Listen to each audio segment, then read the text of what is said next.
The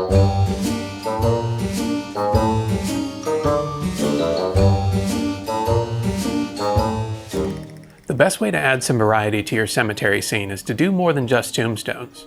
In this video, I'm going to use some 2-inch foam, a garden urn, and a plastic bird decoy to make a traditional cemetery monument.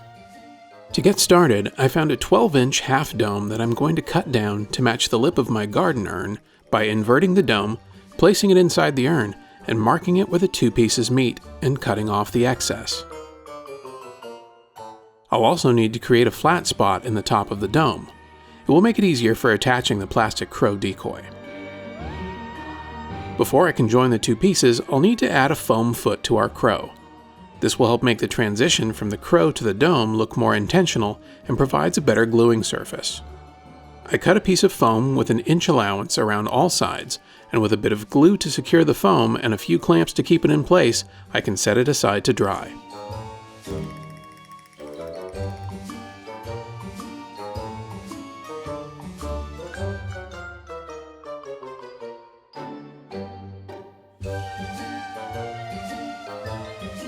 Once the glue is fully cured, I'm going to attach the crow to the dome, using a few skewers to keep it in place, and allow it to dry.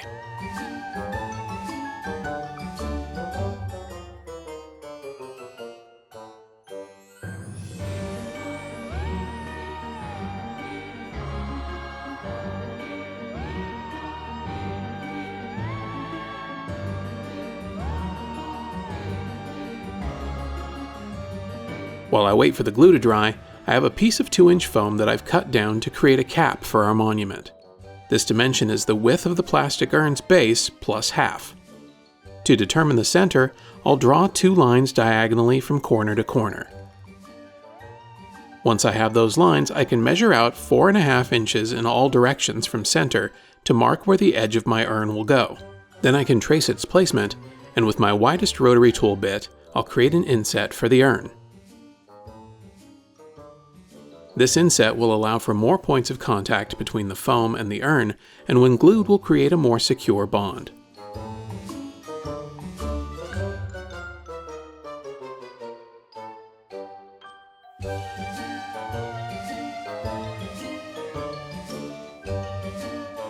Now that we've made our inset, it's time to make the cap look a bit more interesting.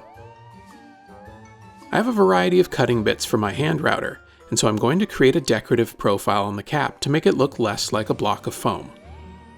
I'll repeat this step a few times throughout the build. It's a great way to trick the eye.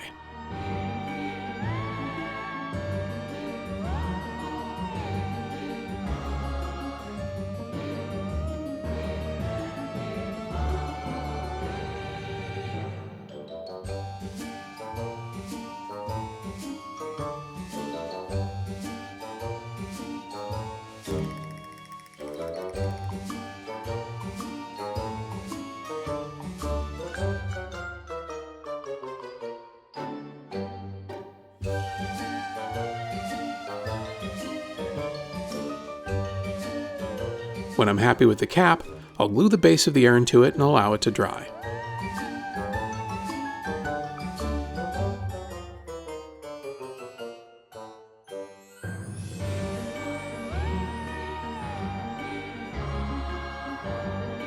Now that the glue is set up, I'm going to soften the transition between the dome and the base of our crow.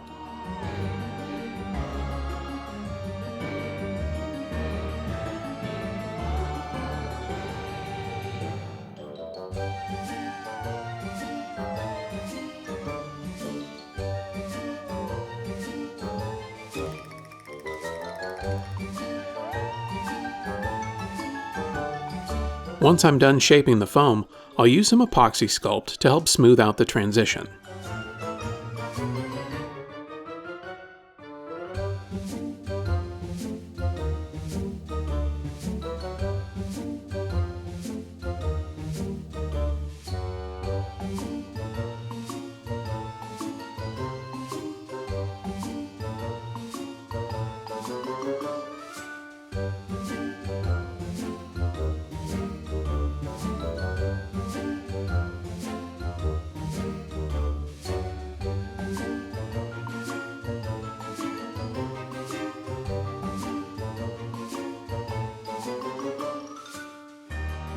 With the footing covered, I'm going to use the end of a paintbrush to create a hammered texture.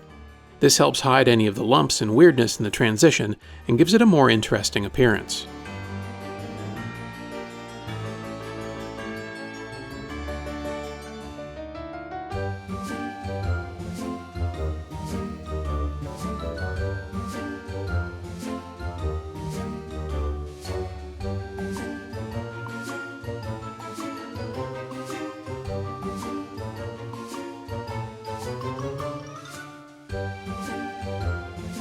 With the texturing complete, I'll set it aside to dry and move on to the base of the monument.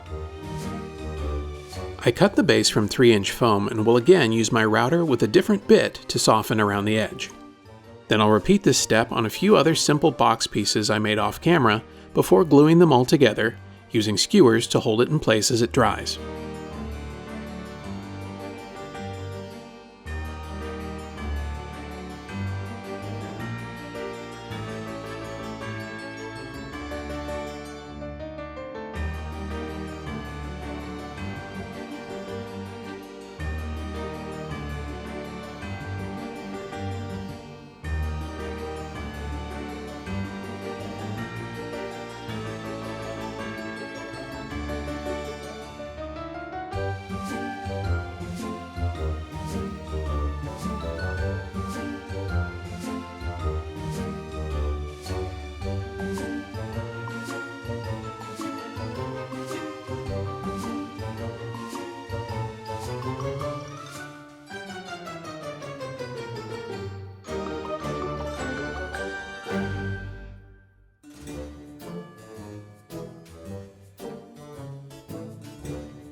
Then I'll take a bit of caulking to help blend all the seams and fill any holes left behind from our skewers.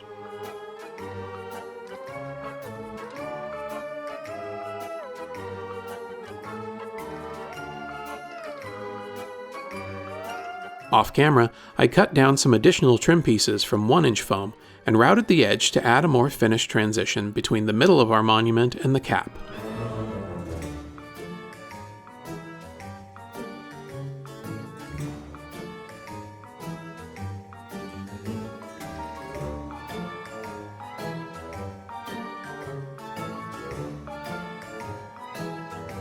A bit of glue, some skewers, and a few clamps, and our monument is finally starting to look like something.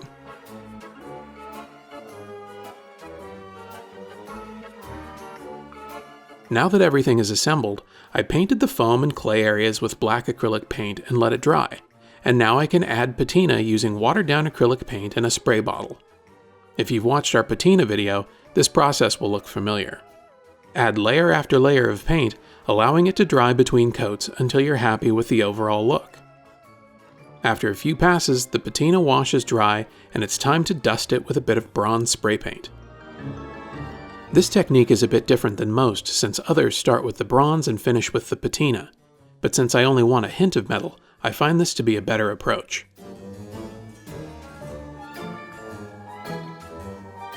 With the top complete, I'm going to focus on creating the look of stone for the rest of the monument.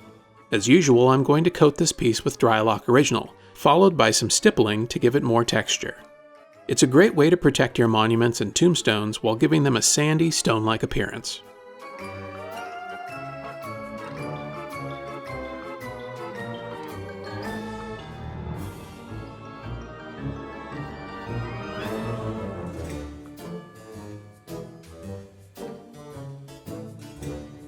Now that the Drylock has had a chance to cure, I'm using a medium brown and a bit of black to create a wash that will go over the entire piece.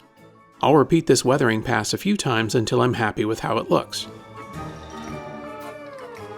Once the weathering pass had a chance to dry, I decided I didn't care for the look, so I switched plans and took a pale green acrylic paint and paintbrush and added in striations to replicate the look of marble.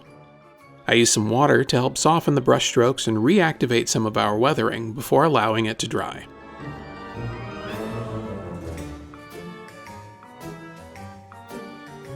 The final step was adding in a bit of the patina paint on the monument cap, and now we can call it finished.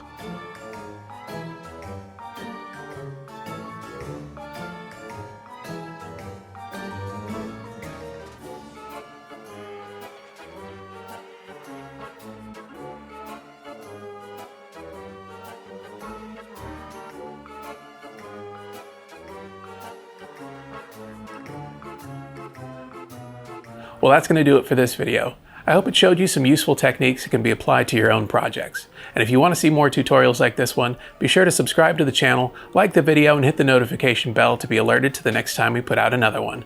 And until next time, happy haunting!